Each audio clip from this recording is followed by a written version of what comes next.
여러분 안녕하세요. 김태환의 경제 다시 보기. 두 번째 주제는 지금 상태에서 소비 활성화 힘들다입니다. 왜 소비 활성화가 힘들까요? 재정을 저렇게 쓰고 있는데. 첫 번째, 그럼 소비 활성화가 되기 위한 기본 전제를 이해하시면 될 것 같습니다. 소득이 늘어나는 겁니다. 임금이 인상된다든가. 앞으로도 계속 임금이 계속 그 기업을 다닐 수 있고 고용 안정성은 기본이겠죠. 두 번째는 자산 가치가 올라갈 때입니다. 뭐 주식이 됐든 부동산이 됐든 자산 가치가 올라갈 때 현재 소득이 늘어났으니까 소비를 할 수가 있고, 또 하나 두 번째는 내 자산 가치가 일어났으니까 옛날에 집이 뭐 5억 했다 이거죠. 10억을 하면 내 자산은 내가 갖고 있는 건 그대로 있는데 올라간 겁니다. 그러니까 그거에 대해서 소비를 좀 더 늘릴 수 있겠죠. 지금 어찌 보면 그거하고 유사한 사례가 저희 나라에서 이루어졌죠. 첫 번째, 소득주도 성장을 하면서 소득을 올렸습니다. 두 번째, 집값이 많이 작년에 올라갔어요. 2018년에. 그러면 소비할 수 있는 여력은 커졌다는 얘기입니다. 어찌 보면. 근데 왜 사람들이 소비를 못하고 있을까요? 첫 번째는 소득은 늘어났는데 회사가 일정하게 버틸지 어쩔지 모르겠다는 겁니다. 일시적일 수가 있다. 그 공무원이 좋다라는 얘기가 정년이 보장돼 있다라는 거잖아요. 소득이 적든 어쨌든 항상 꾸준히 월급이 들어온다는 생각 하에 소비를 하게 돼 있습니다. 필수적인 소비가 아닌 다음에는. 한데 기업들이 힘들고 사회적으로 힘들어요. 그러면 저도 꼭 내가 힘든 상황 아니더라도 위축받게 돼 있는데 실질적으로 회사가 안 돌아가고 있어요. 일반 기업에서 보면. 그러면 설사 지금 좀 월급이 올랐다 손치더라도 그걸 함부로 쓸 수 있을까요? 사람들이 생각을 하는데 쓰지 못한다는 얘기죠.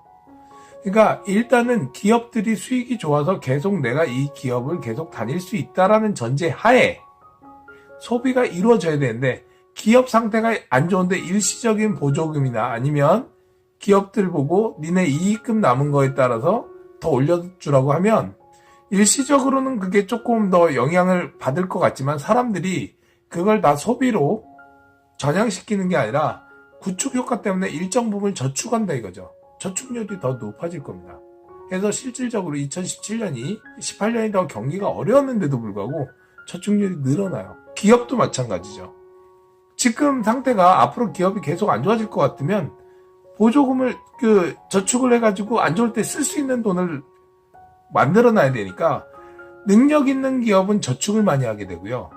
능력이 부족하고 힘든 기업들은 어차피 투자를 못하게 되죠. 그러니까 기업들이 투자를 못하게 되는 겁니다. 기업은 투자를 못하고 국민들은 쓰지 못하고 그렇기 때문에 경제가 활성화될 수가 없죠.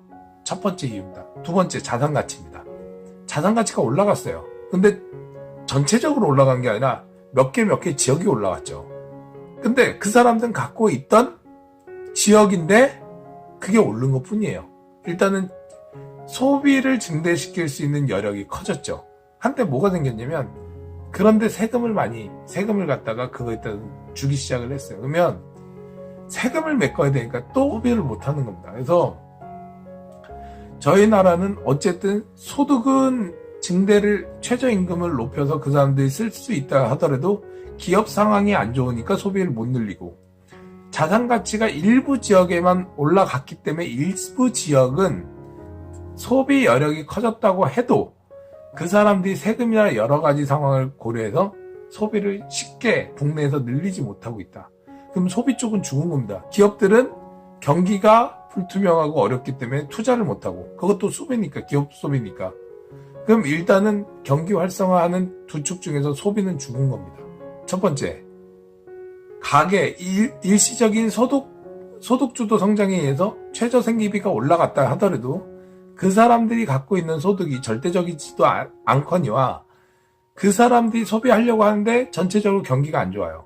그러면 쓰려고 했었던 것도 멈춰야 되고요. 두 번째는 물가가 이미 올라가서 옛날과 같은 소비를 하려면 이미 금액은 더 올라가졌어요. 그러니까 물가가 유지된 상태에서 임금이 올라간 게 아니라 임금 인상에 따라서 물가는 이미 저번 시간에도 말씀드린 것과 같이 올라갔기 때문에 그 상관관계가 없어진 거예요. 두 번째, 부동산 가격이 일부 지역에 인해서 올라갔고 다른 지역은 일부 떨어진 지역도 있으니까 거기는 뭐 소비 여력이 오히려 더 떨어져야 되는 거고요. 그럼 일부 지역이 올라갔는데 그거에 따른 세금이나 뭐 이런 여러 가지 이유에 의해서 소비를 늘릴 수가 없다.